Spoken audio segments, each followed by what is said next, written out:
Welcome to Service Titans, the podcast where we dive deep into the inspiring journeys of Black men within the AmeriCorps community.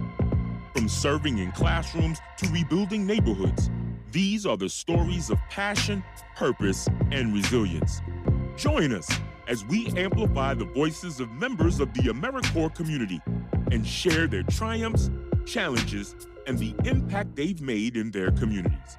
Whether you're a seasoned AmeriCorps veteran or someone considering service, this is the space to explore, reflect, and be inspired. Get ready to be uplifted, empowered, and connected. This is Service Titans. The views and opinions shared on this podcast are those of the individuals speaking and do not reflect the views of their employers, organizations, or any groups they may be affiliated with. We are here to have real, honest conversations, and that means everything shared is coming from personal perspectives, not on behalf of any company or institution. Some episodes may include discussions around sensitive topics that could be triggering or emotionally intense for some listeners. Please take care of yourself and pause if you need to. What up, Bill? Welcome to Service Times, the podcast where we dive into the stories, experiences, and insights of remarkable individuals making an impact in their communities and beyond. I'm your host, Anton Taylor. Today's guest is someone I've had the pleasure of knowing for years. He's the CEO of the Forum for Youth Investment, while also serving his community as an Ohio State representative in the System Minority League. Phil, welcome to the podcast. I'd like to start at the beginning because I've learned in life, our early stories often hold the clues to who we become. Can you share a little bit about your upbringing, the people, the places, or experiences that influenced your outlook and the work that you do today?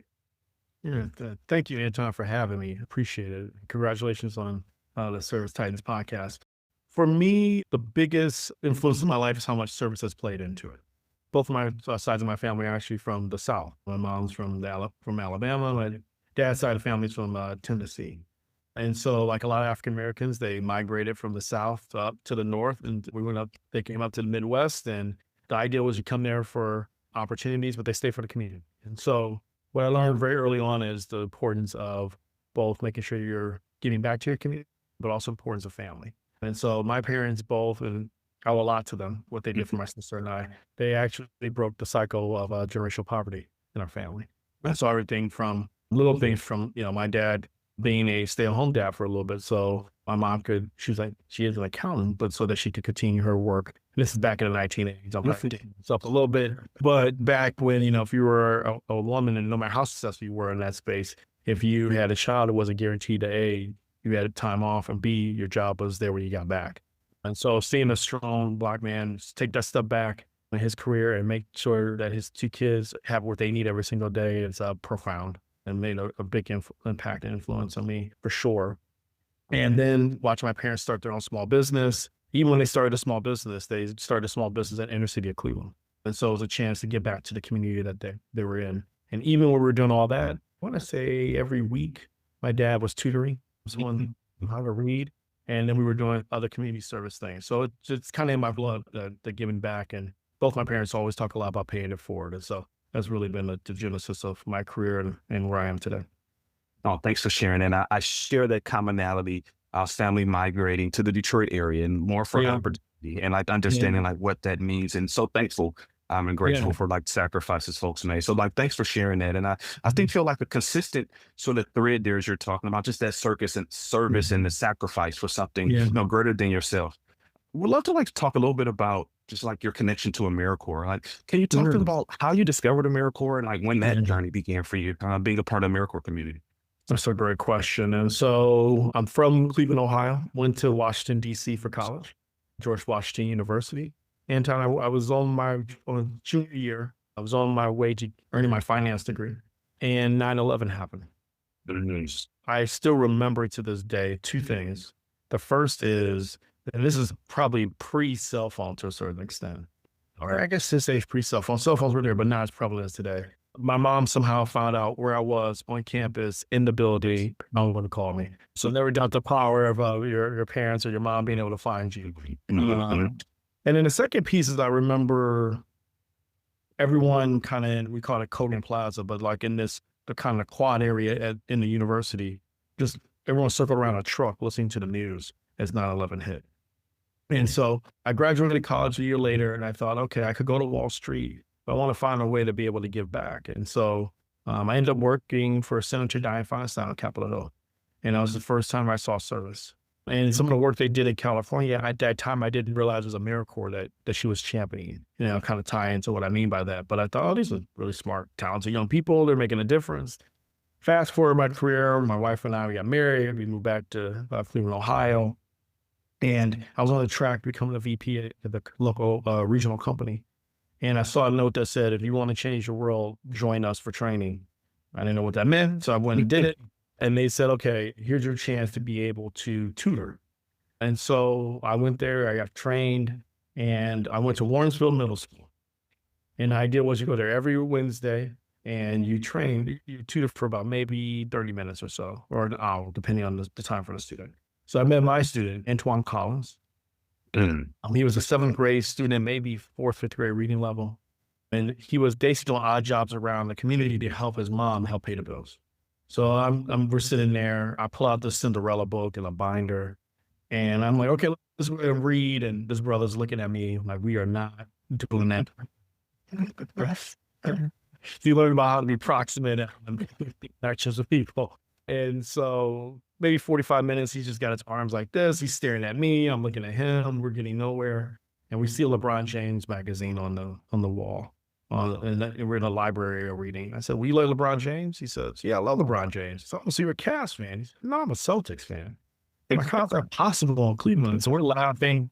And before you know, we start reading Sports Illustrated together. And so we did that for about 15 to 20 weeks together. And what hit me and Ton is about the life in a lot of ways is like a lottery. I could have been where he is. He could have been where I was. And you realize in those moments, it's profound because they end up teaching you more than you ever think you're going to teach the person you're trying to support them. So at the end of the thing, he gave me 2 things, a plant, and he gave me a note that said, you're the best teacher in the world, but he misspelled the word teacher. And so I decided, okay, I've been really fortunate. I drove home. I was wrestling with it, and I said to my wife, who is a saint, I said, hey, I think I'm going to leave my corporate career. I got to find a way to get back. She said, okay, if that's really what you want to do, we'll figure it out. So I quit my job several months, or maybe 8 months later. And I applied and got into this fellowship with the Cleveland Foundation. And their whole idea was to recruit people back to the Midwest, especially back to Cleveland, Ohio, and have them do work, like mid-level career folks. And so I did that job.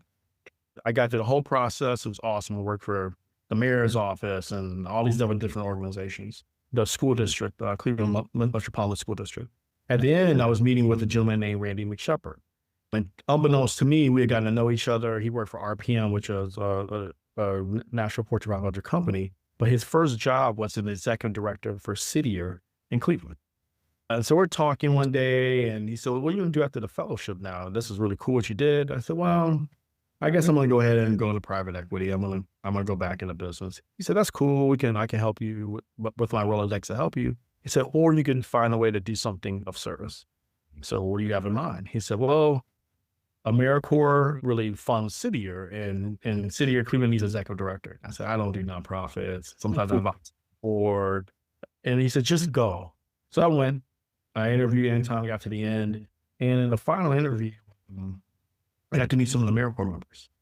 And that's when I started to learn about AmeriCorps and learn about the members and see the power. It was just such a diverse group of folks, some white, Black, Asian, Latino, wealthy, poor, everything in between, all in there together saying, we believe in the power of what young people can do through service. And I got hooked. And that's how I ended up becoming executive director of Citier Cleveland. And that's how I found out about the power of AmeriCorps. And several jobs after that, always in organizations that work with AmeriCorps. Wow. I mean, that's such a cool story to hear about both the importance of moments. Like you mentioned, that letter that was there, you having a chance to connect with that young man and all of the things that sort of led to this time, but also speaks to, your work. You've led thousands of AmeriCorps members over your career. I mean, you kind of started to talk about like the power of young people. I want to like double down on that a little bit, if that's okay. Like from that, were there things that you were able to learn about just the power of young people when you're in this, like the purpose and what they mean to this AmeriCorps journey? Like, were there any particular things that stood out over this time? Yeah. So a couple of things I've learned. One is I learned that really having sustainable impact comes from systems level thinking. What I mean by that, and I'll talk a little bit about what I've seen and then kind of in the work I do today.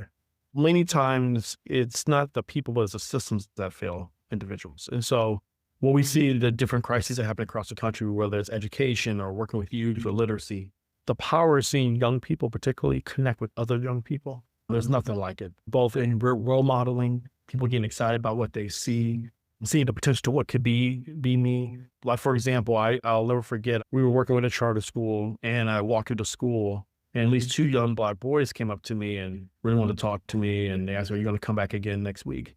And the more I talked to them, one of them said, because I don't see many people look like me in the school. And so the power of seeing young people do service, and then maybe they work in a nonprofit space, or they become teachers, or they go into other service-oriented work, and people getting a chance to see that can be me, and I can see, not only can that be me, I can find a way to give back to help other people who are like me. It's just really profound and powerful. And watching people who, I often say AmeriCorps and service can be a love language for folks, because even if we have all kinds of different backgrounds, it's the common language and it's the commonality of what we're there to do. Is just nothing like it. It's powerful. It's infectious. It makes it possible for people to dream what we can do together. And if we think about every great movement that's happened in this country, 2 things we know for sure. More times than not, it's been young people. And it's been about a galvanizing force of something that was larger than all those folks in the room, and they put all their energy towards it. And I believe AmeriCorps service in particular has been that for this country for years, decades now. Well, just as we are in a time where there's some questions around what national service means from a funding standpoint and et cetera. Like from your vantage point, like how do you see national service continuing to evolve and continue to like engage more young people to be a part of this mission and this movement that you're kind of alluding to? Yeah, I think it's, especially in the environment we're in right now, I think it's more important now than ever. But I do believe where we meet people in this space, how we engage people in this space needs to look and feel different. I've had a chance over my career to see you do your work over your career, engaging, recruiting young people of all backgrounds to do the work. And as you know, we have to find ways to meet people where they are and to help explain what's the relevancy of today, why this work is important. And what I find is a lot of young people are looking for something. They're hungry for something to believe in, to attach to, something that can really change systems and move things forward. And AmeriCorps is one of those opportunities to do that. And I gotta be honest, when I found out about City Year, I didn't know about AmeriCorps. And so when I did City Year and you see the power, like, oh my gosh, this is pretty cool. It's tough work, it's hard work, it's intense work. But a lot of folks I saw do that work have gone on to do phenomenal things, yourself included. And it just shows the power of what this can be. And so to me, the future of AmeriCorps really is and it feels as though it's a fire drill every day, fighting for it every other year in Congress. But I think the most important thing is showing people you have 2 bites of the apple when you do service. You can both impact people in the now, you can help set up a career for yourself moving forward. And we can find a way to do that and meet people where they are, whether it's on their phones or there's at certain meetup events, and show them here's a pathway. I think it's undeniable more people than now will say, let me take a crack at that. And the last thing I will say that I believe in the nonprofit space we have to be even more intentional about is, especially for Black men or any men that call them Black men, it's if you are able to make it all the way through school, make it all the way through college, your first instinct is, I got folks I need to take care of back home. I got responsibilities I need to do. I'm not sure about this, because sometimes it can be viewed as that's something only the privileged are able to do. And so that's why it's really important for us to create an inclusive space, equitable space for everybody of all backgrounds and stripes to feel as though I can do service and it's not something that's going to hold me back or be an impediment to what I want to do in the future. And I think that's work we have to do there. But if we can do that, I think it disguises a little bit for what this country can do. I think this country's hungry for a movement of young people who just believe in it so much they're willing to change it, whether the country's ready or not. Yeah, I still agree. And I think one of the things you alluded to there is, and sometimes the barrier to service, and particularly when we talk about young Black men and, some of the things that they feel they're accountable to after finishing school, et cetera, the kind of those family dynamics. I want to talk a little bit about that, Phil, that I think we've kind of talked here about there's room for improvement as we talk about representation in the AmeriCorps space and just service in general. How has your identity shaped the way that you lead and connect with others as a Black man in the leadership role? That's a really good question. So it's a couple of things. One, you realize more times than not in most organizations, you're the only one, especially the higher you up you get. And so what I often think about as a Black male in this nonprofit space is how do I make more room for others to come in at every level of the organization to have opportunities?